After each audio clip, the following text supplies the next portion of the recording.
절 제가 받들어 공독합니다.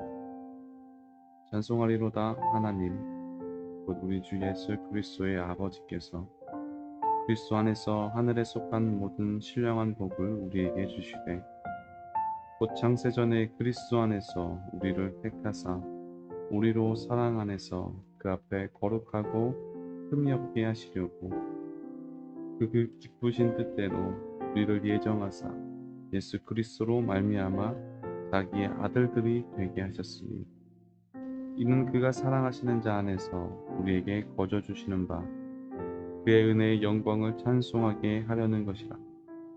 우리는 그리스도 안에서 그의 은혜의 풍성함을 따라 그의 피로 말미암아 속량 곧 죄사함을 받았느니라. 아멘. 오늘도 주님의 전에 나온 여러분 진심으로 사랑하고 축복합니다. 오늘의 말씀이 여러분 삶 가운데 심겨질 때 정말 하나님께서 주신 복을 다 누릴 수 있는 모든 여러분 되기를 진심으로 소원합니다. 지금 잘 보지 못하지만 예전에 떡이나 숟가락을 보면 적혀져 있는 글씨가 하나 있습니다. 바로 복이라는 글자입니다. 이 세상 가운데 살아가는 우리는 이 복이라는 글자, 어차피 복이라는 것을 너무나 사랑합니다. 그래서 그런지 기독교 안에서도 존재하는 수많은 복에 대한 신앙들이 있습니다.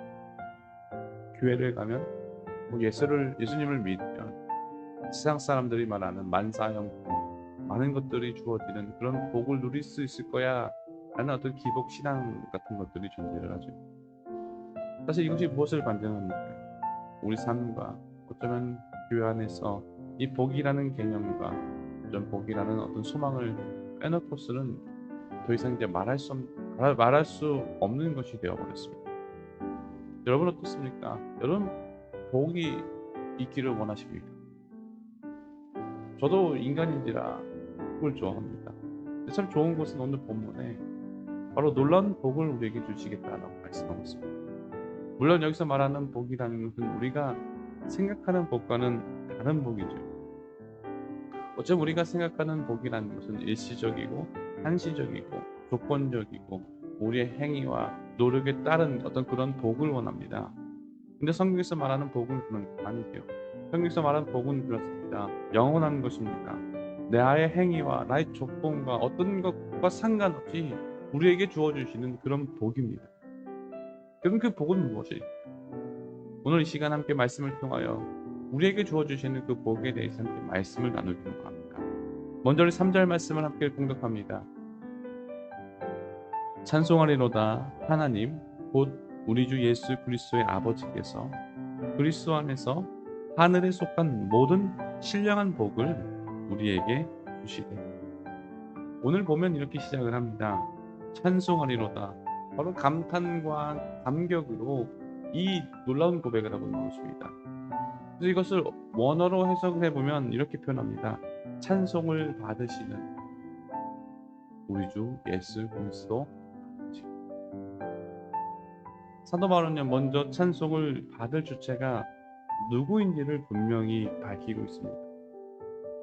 제가 찬양 사역 자체를 부정하지는 않습니다. 근데 제가 가본 수많은 집회나 수많은 사역들을 보면 사실 찬양이라는 것이 때로는 주객전도가 되어 있는 것들을 볼 수가 있습니다. 하나님께 들어야 할 그 찬양이 어쩌면 그 주체가 내가 되어지고 때로는 내가 그 찬양을 함으로 인해서 내가 단순히 나의 기쁨만을 원하는 찬양을 하는 것을 볼 때 있습니다. 찬양에는 열정이 있습니다. 감격이 있습니다. 때로는 사람들을 감동시킬 만한 먼 것도 있고요. 때로는 손을 올리고 때로는 울부짖고 눈물을 흘리면서 그렇게 열심히 찬양을 합니다. 정말 그 광경을 보면 정말 성령의 임재가 가득한 것만 같습니다. 그런데 그 감동의 열정이요, 예배가 끝나는 그때까지 이루어지지 않습니다. 많은 이들이요, 말씀을 시작하기라도 하면 정말 한순간이라도 정말 모든 말씀이 시작되는 순간 많은 사람들이요 자리를 빠져나가기 시작합니다. 때로는 말씀이 시작한 지 10분도 되지 않아 모두 다 헤드뱅이 하고 있습니다. 10분 전만 해도 그렇게 열정적이었던 사람들이요 왜 그렇게 바뀌었는지 알 수가 없습니다. 왜 그렇습니까? 은혜의 주체가 뭔가 잘못됐다는 거죠. 하나님의 은혜로 인한 사역이라면 말씀에도 감동이 있어야 합니다. 말씀에 들을 때 뜨거움이 있어야 합니다. 안양이 찬양을 부르더라도 찬양이 가사에 대한 그 은혜가 있다라는 것입니다. 그런데 그렇게 뜨겁게 찬양하고 찬송했는데 그렇게 집회를 마치고 교회로 돌아오면 왜 그렇게 허전합니까? 왜 그렇습니까? 그와 같은 환경, 그와 같은 조건, 그와 같은 찬양대 그런 것이 없습니다. 함께 뛰놀고 함께 찬양할 사람이 없다는 것입니다. 그러니까 어떻습니까? 불평하는 것입니까? 왜 우리 교회는 왜 그렇지? 나름 수련회 갖고 은혜를 받고 뭔가 도전받아서 온 것 같은데 집회를 마치고 돌아오는 그 현실을 보면요. 더 허무한 거죠. 왜 그래요? 조건적이지 않죠. 찬양단이 있어야, 신나는 찬양이 있어야, 같이 뛰놀 사람이 있어야 찬양을 부른다고 하지만 찬양의 주체마저도 내가 되어지고 조건적인 찬양을 하고 있으니까 허무할 수밖에 없다는 것입니다. 찬양이라는 것은 무엇입니까? 조건이 아닙니다. 전적으로 하나님께 올려드리는 것입니다. 하나님이 받으시는 것입니다. 내 눈을 들어 우리의 삶이 하나님께로 올려지는 것이 찬양이라는 것입니다. 오늘 말씀에 사도 바울이요 감격을 하면서 고백하는 것이 이것입니다. 찬양을 받으시는 하나님 아버지 오직 예수 그리스도시요. 이것을 가리켜 찬양한다, 찬미한다.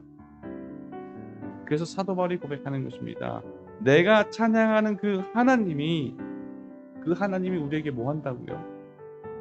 그리스도 안에서 하늘에 속한 복을 우리에게 주신다는 거죠. 내가 찬양하는 그 하나님께서 우리에게, 여러분에게 복을 주신다는 거죠. 여러분이 원하는 복입니다. 그런데 그 복을요, 오늘 본문에는 뭐라고 표현합니까? 그리스도 안에서 하늘에 속한 모든 신령한 복. 하나님의 말씀을 보면요, 두 가지를 관점을 가지고 표현하는 것이 있습니다. 하나는요, 세상적인 것, 그리고 또 다른 하나는 영적인 것입니다. 우리가 세상적인 것 하면 항상 부정적으로 생각을 하는데요. 쉽게 말해서 세상적이라는 것은 이런 겁니다. 기본적으로 눈에 보여지고 우리가 이해되어지는 것들을 가리켜 세상적이다라고 표현할 수 있습니다.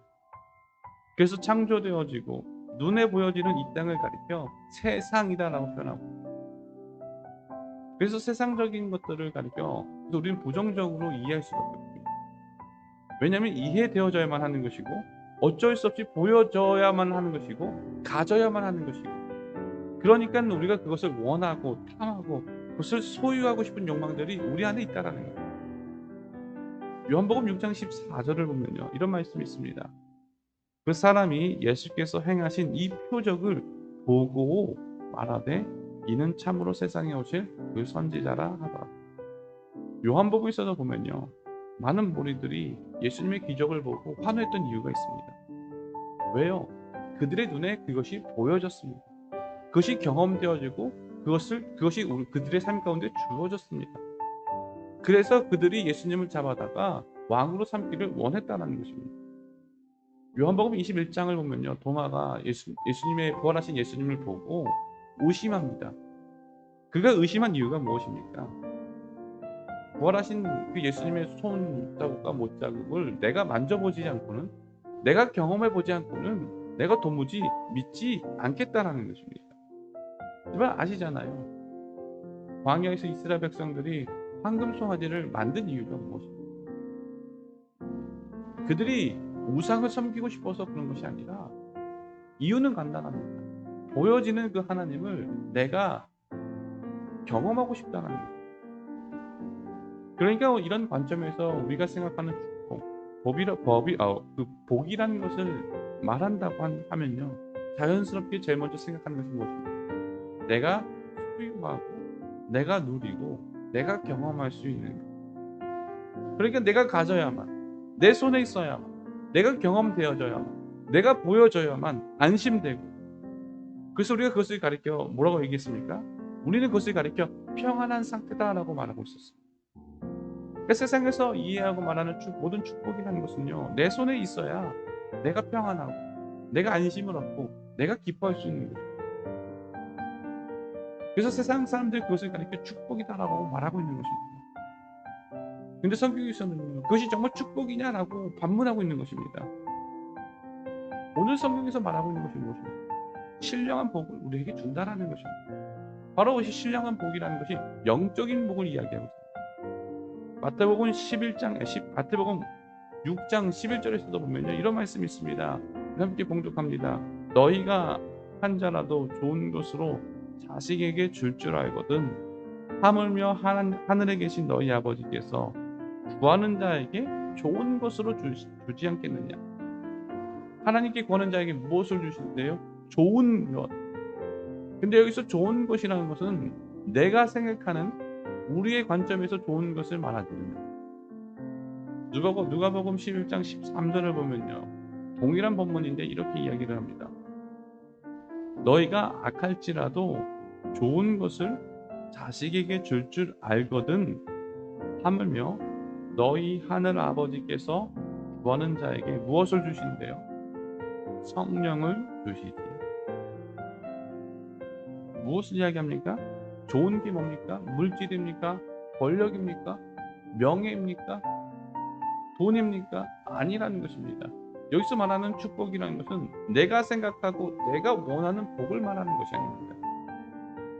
그러니까 복이라는 것은요, 좋은 것이라는 것은 내가 원하는 어떤 나의 욕망을 말하는 것이 아니라 하나님께서 말하시는 그 복이라는 것은 하나님이 원하시고 하나님께 그래서 누가복음에서는 우리가 구하고 얻어야 하는 것이 뭐라고 이야기합니까?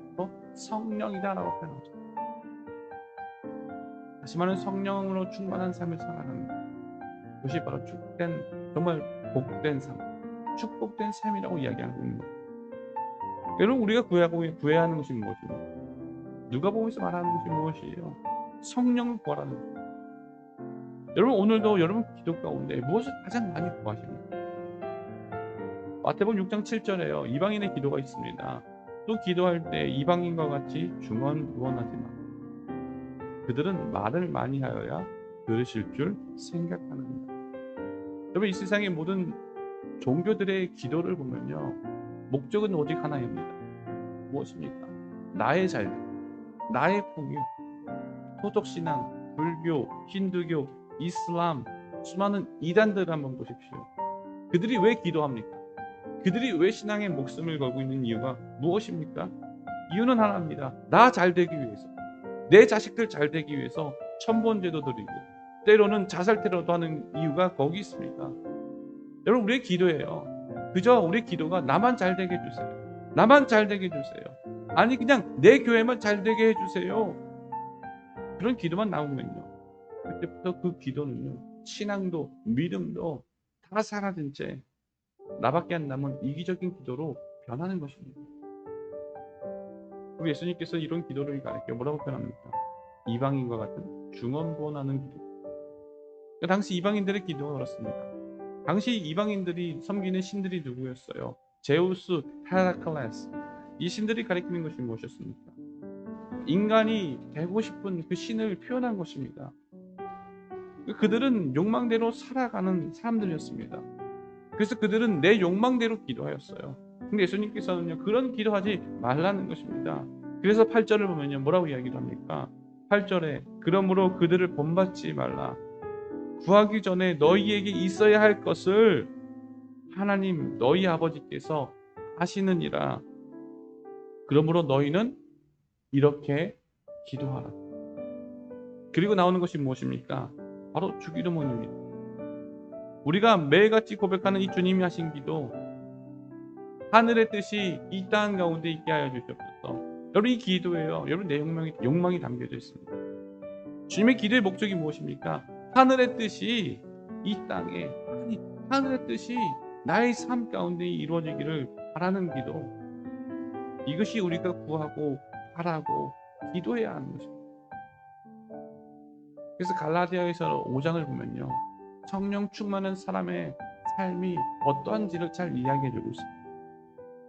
갈라디아서 5장 22절 말씀을 보면요, 오직 성령의 열매는 사랑과 희락과 화평과 오래 참음과 자비와 양선과 충성과 온유와 절제니 이 같은 것을 금지할 법이 없느니라. 그리스도 예수의 사람들은 육체와 함께 그 정욕과 탐심을 십자가에 못 박았느니라. 만일 우리가 성령으로 살면 또한 성령으로 행할지니라. 사도 바울이요 갈라디아에서요 성령을 이야기하는 이유가 그러죠. 대부분의 갈라디아 교인들은 이방인들이었습니다. 그들은 예수님을 구세주로 고백하는 믿음은 있었지만 여전히 그들은 이방인이었기 때문에 그 세속적인 삶의 모습들이 쉽게 변하지 않았습니다. 그러니까 고백은 있다고 하지만 여전히 세상적인 욕망을 바라고 세상적인 행위들이 나타납니다. 그래서 다른 복음, 즉 유대교적인 그리스도인들이 와서 무엇을 요구합니까? 율법을 요구하는 거예요. 할례를 해야지, 율법을 지켜야 참된 그리스도인들이 되는 것이야 라고 요구하는 것이 다른 복음이었습니다. 근데 여기서 사도 바울이 말하는 것이 무엇입니까? 율법도 아니라는 것입니다. 왜요? 율법은요 의무와 열심만 남게 하는 것입니다. 그렇다고 믿음만 고백하고 죄된 모습으로만 살아가는 것도 아니라는 것입니다. 그래서 사도 바울이 말하고 있는 것이 무엇입니까? 그래서요 성령 충만한 삶을 살아야 한다는 것입니다. 성령에 따라 살아갈 때 우리가 정말 복된 인생을 살아갈 수 있다는 것입니다. 성령을 따라 살아가니까 어떤 삶을 살아갑니까? 열매를 맺는. 성령에 이끌려가는 사람들이 맺어가는 열매들이 무엇입니까? 아가페, 사랑할 수 없는 사람을요 사랑하는 것입니다. 희락과 기쁨과 화평과 무엇입니까? 바로 평안을 이야기하는 거 아닙니까? 오래 참음, 인내지요, 자비, 친절함, 긍휼, 양선, 선한 삶입니다. 충성, 바로 믿음이 있습니다. 온유합니다. 절제합니다. 그리고 이것을 가리켜 뭐라고 합니까? 하나님의 성품. 바로 성령에 이끌려 살아가는 삶의 모습이 삶이 그렇다는 거죠. 오늘 말씀 후반부에 보면요 뭐라고 말씀하고 있습니까?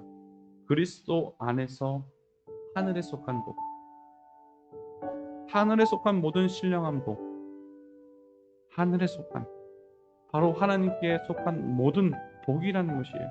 이것이 바로 성령의 열매를 말하는 것입니다. 이런 놀라운 복들을 우리에게 주시겠다는 거예요. 어떻게 해요? 바로 예수 그리스도 안에.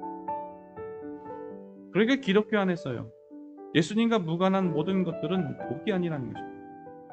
예수님과 상관없이 우리가 원하는 것을 구하여 얻어지는 복은 때로는요 여러분 복이 아니라 때로는 저주로 우리에게 다가올 수 있습니다. 때로는요 보잘것없습니다. 때로는요 사람들이 생각하기에 무익합니다. 때로는요 하찮아 보입니다. 그것이 바로 겨자씨와 등간입니다. 그런데 그것이요 예수 안에서 이루어질 때 그것이 우리에게 복으로 나타난다는 것입니다. 고린도전서 4장 10절에서 12절 말씀을 보면 이런 말씀이 있습니다. 우리는 그리스도 때문에 어리석으나 너희는 그리스도 안에서 지혜롭고 우리는 약하나 너희는 강하고 너희는 존귀하나 우리는 비천하여 바로 이 시각까지 줄이고 목마르며 헐벗고 매맞으며 정처가 없고 또 수고하여 친히 손으로 일을 하며 모욕을 당한즉 축복하고 박해를 받은즉 참고 비방을 받은즉 권면하니 우리가 지금까지 세상의 더러운 것과 만물의 찌꺼기같이 그럼 고린도전서의 사도 바울이 말하고 있는 것이 무엇입니까? 어리석습니다. 약합니다. 비천합니다. 목말라요. 헐벗었습니다. 매맞았습니다. 수고했어요. 때론 모욕당했고요. 때론 박해까지 당했습니다. 늘 비방받습니다. 그리고 세상에서는요 우리의 모습이요 마치 더러운 것과 만물의 찌꺼기 같다는 것입니다. 이것이요 사도 바울이 살았던 세상에서의 현실의 모습이었다는 것입니다. 기독교인들의 모습이 이와 같다는 것입니다. 여러분 이것이 여러분이 생각하는 정말 복된 삶입니까? 어쩌면 이것은요, 세상의 가치에 따라 이런 삶을 볼 때 어쩌면 저주받은 인생, 초라한 인생일지도 모른다는 거죠. 사도 바울은요, 성경에서 곳곳이 자신을 가리켜 고백하는 거예요.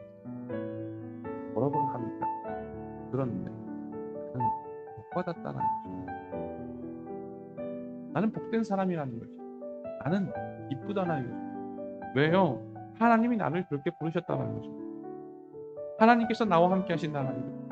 하나님께서 이런 찌꺼기 같은 인생을요, 의로운 삶이라 불러주신다는 것입니다. 나를 거룩하게 주신다는 것이에요. 하나님이 나를 가리켜 복된 인생을 살았다라고 인정해 주신다는 것입니다.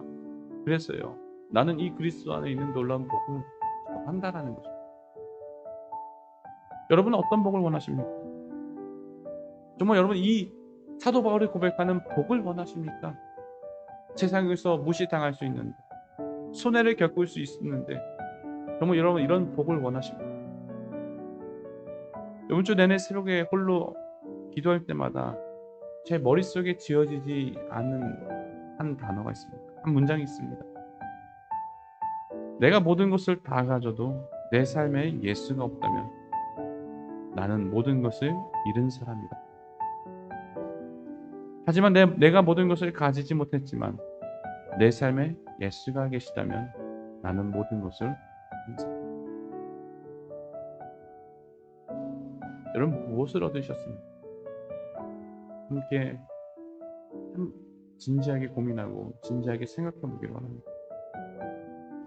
적어도 저는 여러분 여기 계신 모두가 예수를 얻음으로 말미암아 모든 것을 얻은, 다시 말하면 진짜 복을 누리는 그런 성도들이 되기를 진심으로 소망합니다. 우리 함께 찬양하기